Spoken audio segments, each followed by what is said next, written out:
Have you ever considered why some individuals seem to fade after the age of 70, while others continue to flourish? It's easy to assume that our best days are behind us and that we've already made our share of mistakes. However, the reality is that many people, without realizing it, make choices in their later years that gradually diminish their joy, freedom, and dignity. By the time they become aware of it, it's often too late to reverse these effects. In this discussion, we'll explore some of the most common, yet often overlooked factors that can quietly undermine your life after 70. These aren't just bad habits, they're traps, each with the potential to erode your independence, damage your relationships, or rob you of the peace you've worked a lifetime to achieve.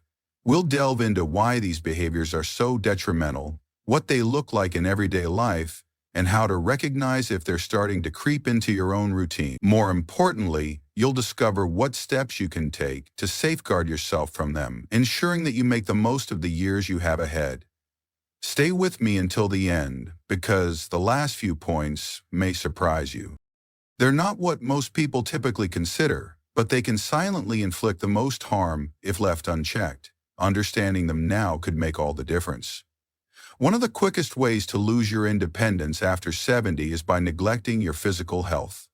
This doesn't happen suddenly. It's the result of small, repeated decisions, such as skipping a short walk, consuming excessive processed food, or ignoring that persistent tightness in your back. Over time, these seemingly minor choices accumulate, leading to significant consequences.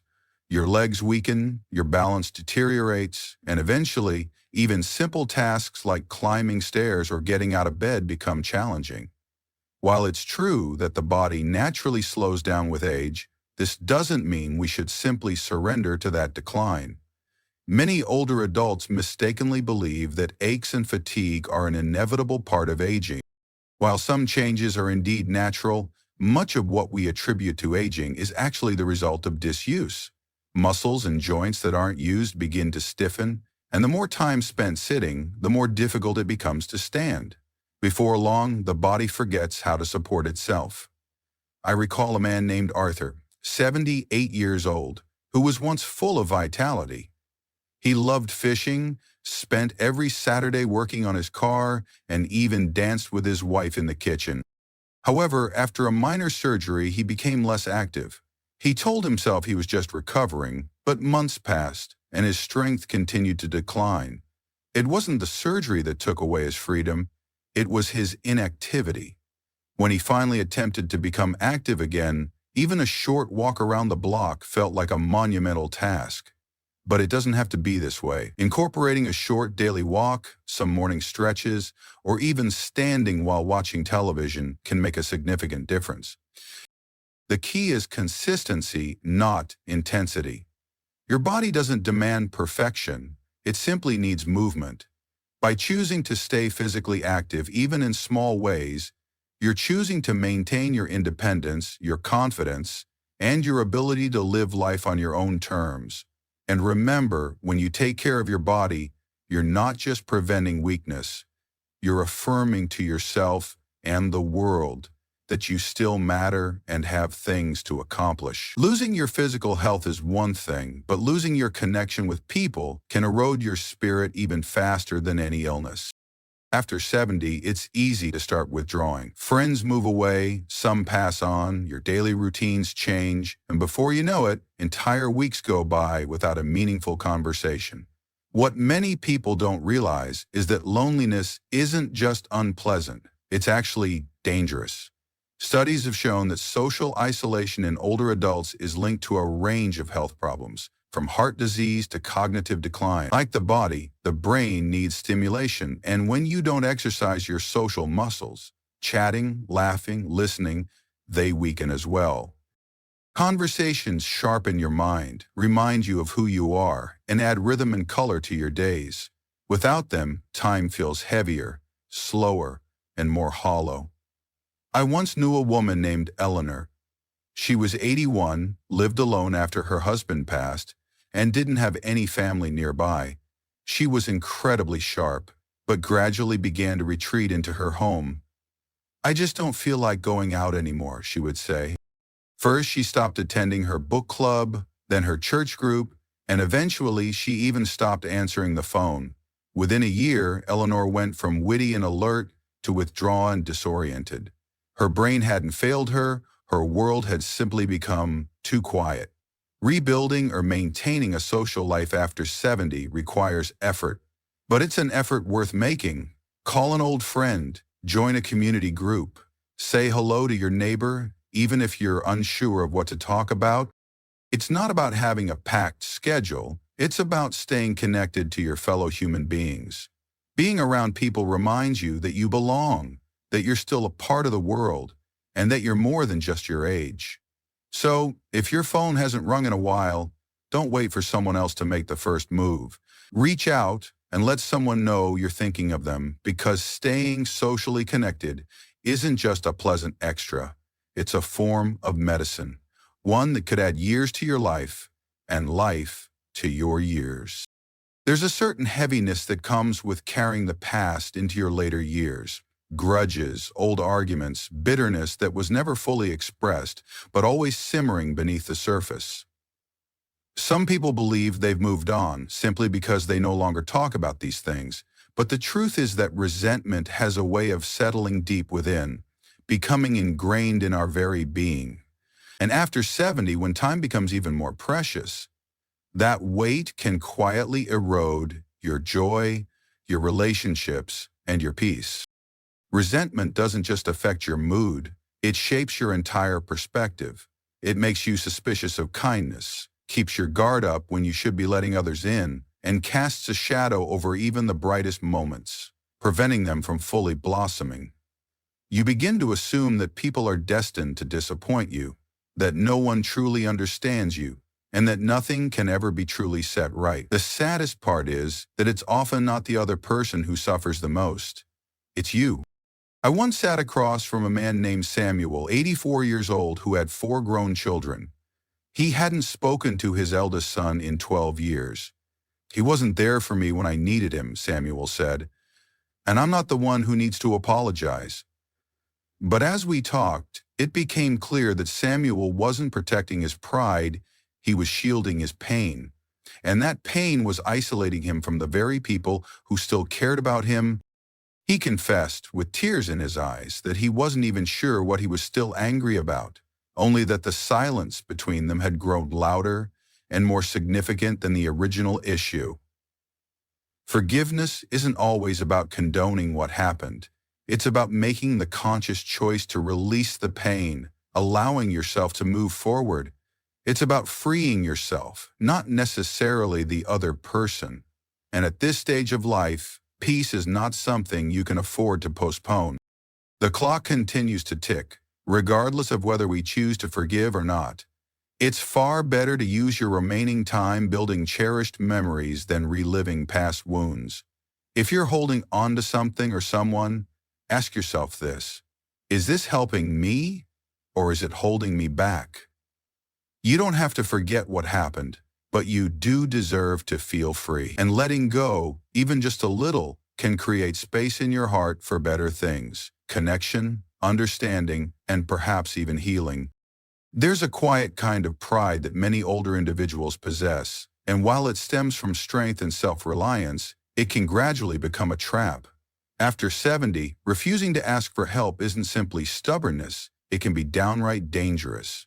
Whether it involves your health, your home, or your emotions, keeping everything bottled up inside may feel like maintaining your dignity, but it often leads to unnecessary struggle and isolation. We're often raised to believe that asking for help is a sign of weakness, but in reality, it takes wisdom to recognize when support is needed.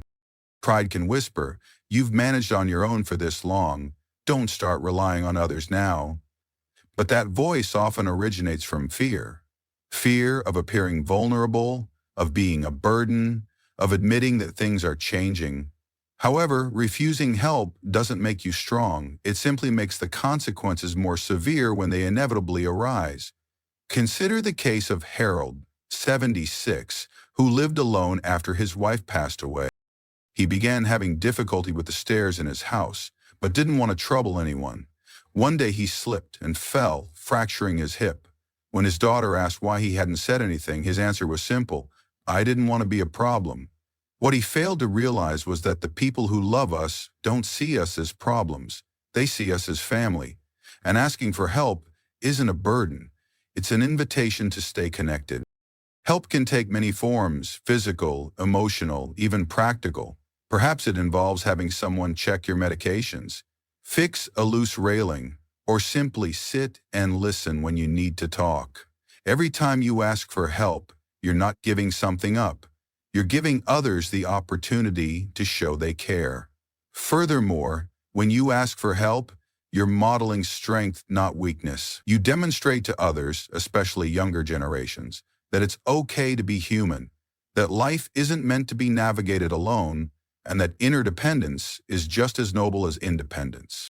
So if you've been struggling in silence, thinking, "I'll figure it out on my own," I urge you to pause and ask yourself, what if I didn't have to?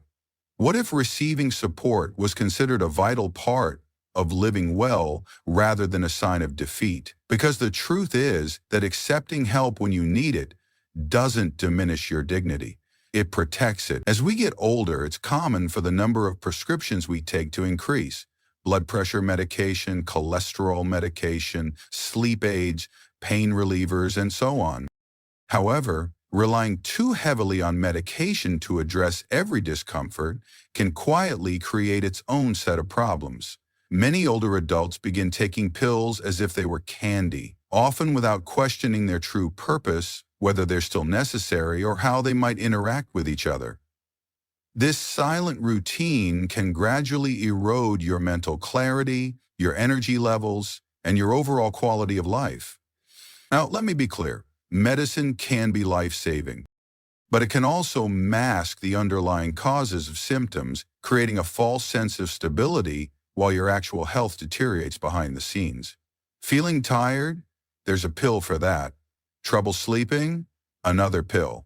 Mild pain? Here's one more. But what about the root of the problem? Are we truly addressing the cause or simply masking the symptoms? I recall speaking with a man named Franklin, 82 years old. At one point, he was taking nearly a dozen different medications each day. He couldn't even remember what half of them were for. Some were intended to treat the side effects of others. Over time, his hands began to tremble, his memory became foggy, and he felt like a shadow of his former self. Eventually, a new doctor reviewed his entire medication list and helped him safely reduce the number of pills he was taking. Within weeks, Franklin felt more alert, steadier, and clearer-headed than he had in years. It wasn't age that was making him feel unwell. It was over-medication. This isn't about advocating against all prescription drugs. It's about staying informed, remaining actively involved in your own health care, and asking important questions. What is this medication for? Do I still need it? Are there non-drug alternatives? Could lifestyle changes help me reduce my reliance on this? These aren't rebellious questions, they're responsible ones. You have every right to understand what you're putting into your body and how it's affecting you. Also, keep in mind that your body changes as you age. The way you metabolize medication at 75 is different from how you metabolized it at 45. What was once helpful might now be too strong or even harmful. That's why regular medication reviews with your doctor or pharmacist are so crucial. Sometimes, the healthiest step isn't adding another pill, it's subtracting the unnecessary ones. You don't have to be anti-medicine to be cautious with it. Simply remember that medications should support your life, not define it. And the more in tune you are with your true needs, the more likely you are to feel like yourself again. Sharp, steady, and in control. Most people don't consider that their home could become a hazard zone. But after 70, the very place that once felt the safest can gradually transform into a silent threat. That second-floor bedroom, those steep front steps, that dimly lit hallway you've navigated countless times. As your body changes, your home must adapt accordingly. And when it doesn't, the risks don't just increase, they multiply. It's not just about dramatic falls or accidents, although those are all too common. It's also about the subtle ways in which a home can begin to work against you. A bathroom without grab bars, kitchen cabinets that require stretching or climbing to reach, rugs that once seemed cozy but now catch your foot just enough to throw you off balance. These may seem like minor details, but at this stage of life, small details can have significant consequences. Let me tell you about Eleanor. She was 79 and had lived in the same house for over 40 years, a place she dearly loved. However, the staircase had become increasingly difficult for her to manage, and the laundry room was in the basement. She insisted on doing everything herself. "This is my house," she would say. "I'm not leaving." One day she missed a step going downstairs and broke her wrist. The recovery process took months, not just physically but also emotionally. She lost much of her confidence and began to hesitate, second-guess herself, and withdraw from activities she once enjoyed. The fall hadn't just caused a physical injury, it had taken away her freedom. The truth is that clinging to a familiar space can sometimes come at the cost of your safety, your energy, and your peace of mind. Now, this doesn't necessarily mean you have to move. It might simply mean making some smart adjustments, brighter lighting, removing tripping hazards, moving your bedroom to the ground floor, or installing rails and grab bars in key areas. These changes don't signify weakness, they demonstrate foresight. They declare, "I'm planning to live well right here where I am." And if your home truly cannot be modified to accommodate your changing needs, it may be time to consider a different living space, one that supports your independence rather than undermining it. This decision doesn't equate to giving up. It means choosing freedom over friction, ease over nostalgia, and safety over sentimentality. Your home should facilitate your life, not silently steal your ability to enjoy it. Take a moment to look around your living space, not with the eyes of who you were 30 years ago, but with the wisdom of who you are today. What needs to shift? What changes would make your life smoother, easier, and safer? You've earned comfort. You've earned security. Don't let loyalty to a building cost you the fulfilling life you're still meant to live. Money doesn't retire just because you do. In fact, after 70, the way you manage your finances can significantly impact your entire quality of life, for better or worse. And the danger isn't always having too little. Sometimes it lies in failing to adapt. Old spending habits, outdated budgets, or blind spots in your financial planning can gradually lead you toward stress, debt, or even dependence, often without you realizing it until things feel beyond your control. You've probably heard people say, "I've always managed just fine." But the reality is that what worked at 50 may not work at 75. The patterns of your expenses change. Healthcare costs tend to increase, and income sources shift from regular paychecks to fixed funds. Yet many people never take the time to reevaluate their financial situation. They continue spending as if nothing has changed, ignoring the subtle but steady increase in expenses that accumulate faster than expected. I remember a gentleman named Ronald, 74, who had always prided himself on being frugal. However, he hadn't reviewed his financial situation since his wife passed away. He was still paying for insurance policies they no longer needed, subscribing to services he didn't use, and donating to every charity that sent him a letter. One day, he realized his savings were dwindling more rapidly than he had anticipated. Not because he was being careless, but because he hadn't adapted to his new circumstances. Your later years should feel lighter, not more stressful. This means taking the time to review your spending, identifying any areas where money is leaking out of your budget, and, importantly, letting go of any guilt you may feel about money. Many seniors feel uncomfortable spending on themselves, or even discussing finances with their children. But this silence can cause far more harm than honesty. Don't hesitate to seek help in reviewing your financial situation, whether it's from a trusted family member, a qualified financial advisor, or someone at your bank. They can help you identify potential risks, avoid scams, and make smart adjustments. Sometimes just a few simple changes, such as consolidating accounts, canceling unnecessary subscriptions, or creating a realistic spending plan, can restore a tremendous sense of control. And if your financial situation involves supporting adult children or grandchildren, be mindful that generosity is a beautiful quality, but it should never come at the cost of your own peace of mind. You've fulfilled your responsibilities, you've built your savings, and you've given generously. Now is the time to protect what you have and use it to support your own well-being. Financial freedom in your 70s isn't just about having money. It's about having clarity, confidence, and the ability to make choices without fear. By adapting wisely, you give yourself the best chance to enjoy these years with calm and assurance, and that, my friend, is worth every penny. One of the most overlooked factors that can undermine your later years isn't illness, injury, or even financial strain. It's the people you share your life with. After 70, your environment becomes even more crucial, and that includes your emotional environment. Living with someone who constantly criticizes, controls, or creates tension can slowly wear you down in ways you may not even notice at first. You might tell yourself, "I'm just trying to keep the peace," or "It's family, I have to endure it." But the truth is that no matter who it is, whether it's an adult child, a grandchild, a sibling, or even a spouse, if being around them consistently leaves you feeling diminished, anxious, or invisible, it's a serious issue, not just for your happiness, but for your health as well. Emotional stress can manifest in physical ways, affecting your sleep, your appetite, your blood pressure, and even your immune system. And when that stress originates from someone you live with, there's no real escape.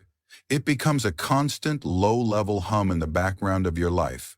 You wake up feeling tense, you hesitate to express yourself freely, and you stop inviting people over. Little by little, you begin to lose yourself. I once met a woman named Joyce, 75, who moved in with her daughter's family after her husband passed away. Initially, it seemed like a good arrangement, but as time went on, she began to feel more like a maid than a guest. She cooked, cleaned, and babysat, but had no say in the household decisions. Her son-in-law was distant, her grandchildren ignored her, and her daughter, though kind, often said, "Mom, just go with the flow." Joyce never complained, but her inner spark began to fade. She stopped reading, lost weight, and started experiencing panic attacks. It wasn't her age that was causing these problems. It was her toxic environment. Protecting your emotional space is just as vital as protecting your physical space. This doesn't mean being selfish. It means being self-aware. If a living situation is draining you, you have the right to speak up. You have the right to set boundaries. And yes, you have the right to leave if necessary. These years should be about peace, not pressure, joy, not judgment. If you find yourself constantly walking on eggshells in your own home, that's not a home, it's a trap. And you don't need to justify your discomfort to anyone. Your feelings are valid. Sometimes the most courageous thing you can do is to say, "This isn't working for me." Whether that leads to a meaningful conversation, a new agreement, or a new living situation altogether, reclaiming your peace is never a mistake. You've earned the right to feel safe, respected, and at ease in the place where you lay your head. Don't let anyone, no matter how close they are to you, take that away. After a certain age, many people quietly stop challenging their minds. The books sit unopened, the hobbies fade away, and conversations become shorter and more routine. It's not that they've lost interest, it's that they've begun to believe that it no longer matters. "I'm too old for all that," they say. But the truth is that your brain needs stimulation just as much as your body does. And when it doesn't get it, it begins to shrink, slowly, quietly, and sometimes permanently. Mental stagnation isn't just about occasional forgetfulness. It's about losing your sense of curiosity, your drive to ask questions, and your spark to learn or try something new. When that spark diminishes, life starts to feel flat. The days blend together, confidence dwindles, and worst of all, you start to believe the fallacy that nothing exciting is left for you. I remember a man named Gerald, 80 years old, who had been a science teacher for decades. But after he retired, he stopped reading, stopped discussing ideas, and stopped exploring. That part of life is over, he declared, and gradually he began to fade, not physically, but mentally. His world shrank to a few television shows and the same repetitive conversations.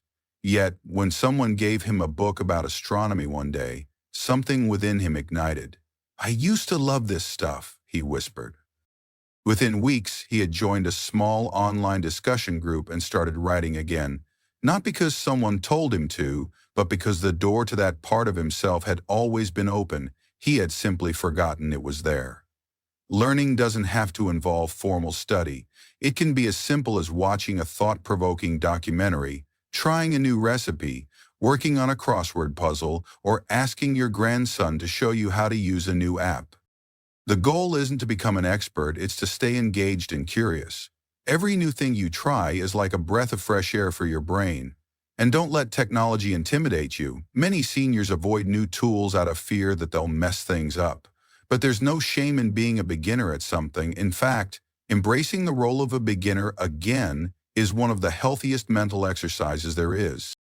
It cultivates patience, adaptability, and confidence, three qualities we all need, regardless of our age. So, if your days have started to feel too quiet, too repetitive, or too passive, take that as a signal that your mind is craving more stimulation. Because a curious mind stays young, no matter what the calendar says. When your career ends, your children are grown, and the pace of life slows down, many people find themselves quietly asking, "What now?" After 70, the danger isn't just boredom, it's drifting without a sense of purpose. Even the most peaceful days can feel empty when they lack meaning.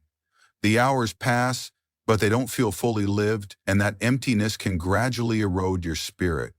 Purpose isn't about grand achievements. It's not about running a successful business or saving the world. It's about waking up with a reason to get out of bed, something that gives your days shape and meaning. Whether it's tending a garden, calling a friend who needs support, teaching your grandchild how to fix something, or simply being the person in your circle who consistently shows up with a smile, your purpose matters. I knew a woman named Bernice, 77, who had retired from her job at the post office. For a while, she was thrilled to have time to rest and relax. But after the first year, something shifted. She started sleeping later, watching more television, and avoiding her social gatherings. "I don't really do much anymore," she'd say, and you could see it in the way her eyes had lost their spark. But then, one of her neighbors asked if she would be willing to teach a weekly knitting class at the local library. At first, she hesitated, wondering why anyone would want to learn from her, but she decided to give it a try. Within a few weeks, her entire demeanor had changed. She had a renewed sense of purpose, not something flashy or attention-grabbing, but something deeply meaningful and fulfilling. Your purpose doesn't have to be visible to others. It just has to be real to you. Maybe it's sharing your stories, offering comfort to someone who is struggling, or even taking care of a beloved pet. The point is that you matter. Your presence, your voice, your energy, they still have weight and significance. And when you stop believing that, you start to diminish in your own eyes. It's never too late to ask yourself, what am I here for today? Not this year, not this decade, but today. Purpose is built through small acts, repeated with heartfelt intention. When you live as though you still matter, you begin to feel that you still matter, and that, my friend, changes everything. There's a significant difference between staying young at heart and attempting to pretend you're still 35.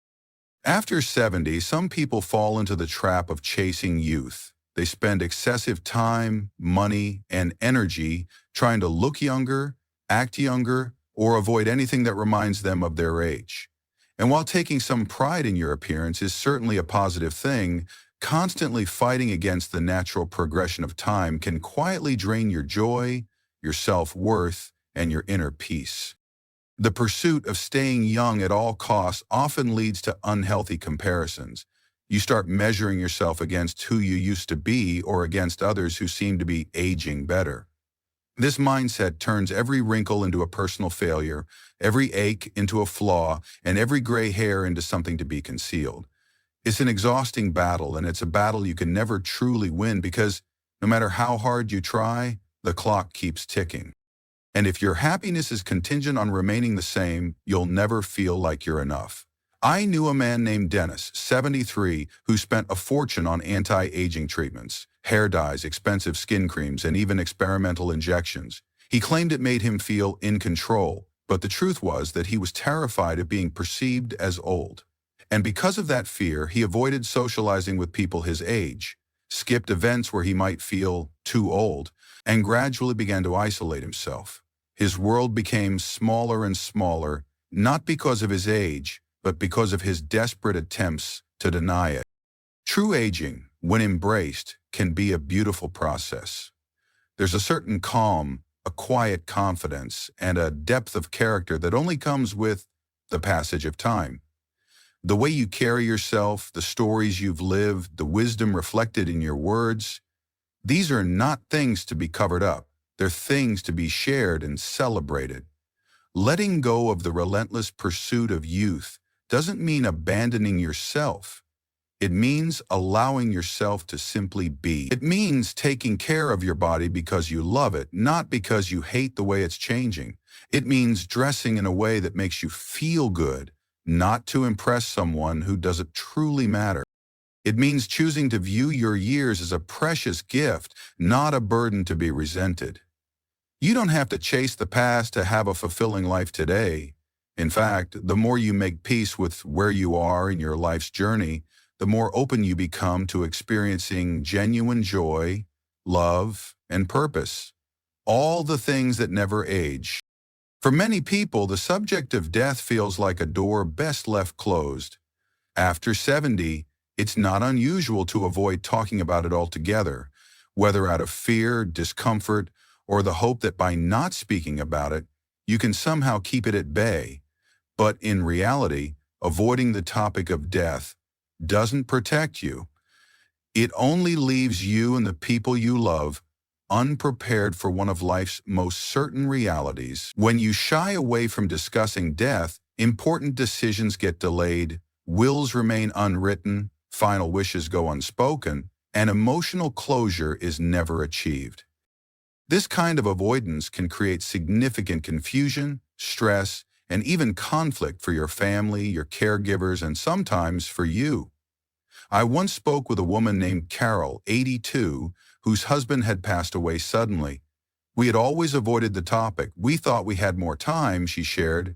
As a result, she had no idea what his preferences were in terms of his care, his burial, or even how he wanted his belongings to be handled. The grief she was already experiencing was immense, but the uncertainty compounded her pain even further. "I just wish we had talked," she whispered. "Even once. Talking about death doesn't hasten its arrival. It prepares you to live more freely." When you've expressed what needs to be said, made the choices that align with your values, and provided your loved ones with clear guidance, a sense of peace often follows. You're no longer living with a quiet undercurrent of fear. Instead, you're living with greater intention. These conversations don't have to be morbid or depressing. They can be rooted in love and connection. What do you want people to remember about you? How do you want your story to be told? What brings you comfort, and who should make decisions if you're unable to? These aren't frightening questions. They're profound and meaningful ones. And here's something most people don't realize. Talking about death often deepens your appreciation for life. It reminds you to say, "I love you" more often, to forgive more quickly, and to savor the precious time you have. It's not about dwelling on the end. It's about choosing how you want to live until that time comes, with clarity, grace, and connection. You don't need to have all the answers right away. Simply begin. One conversation, one letter, one step toward peace can make a world of difference. Because when you stop being afraid of the end, you create more space to embrace the richness of everything in between. As we conclude this discussion, take a moment to reflect on the points we've explored. Which one resonated with you most deeply? Is there a habit you've noticed creeping into your life, or perhaps something you've been quietly carrying that you now realize it's time to release? The truth is that life after 70 can be incredibly rich, meaningful, and fulfilling, but only if we remain vigilant about the things that threaten to diminish that potential. Some of the greatest dangers we face aren't loud or obvious. They're subtle, insidious, and easy to overlook. That's why becoming aware of them is so powerful, because once you recognize them, you can make conscious choices to live differently. So, which of these areas do you want to begin changing today? You don't have to tackle all 12 at once. Start with just one shift, one decision to honor yourself and the vibrant life you still have ahead, because it's never too late to rewrite the story of how you live.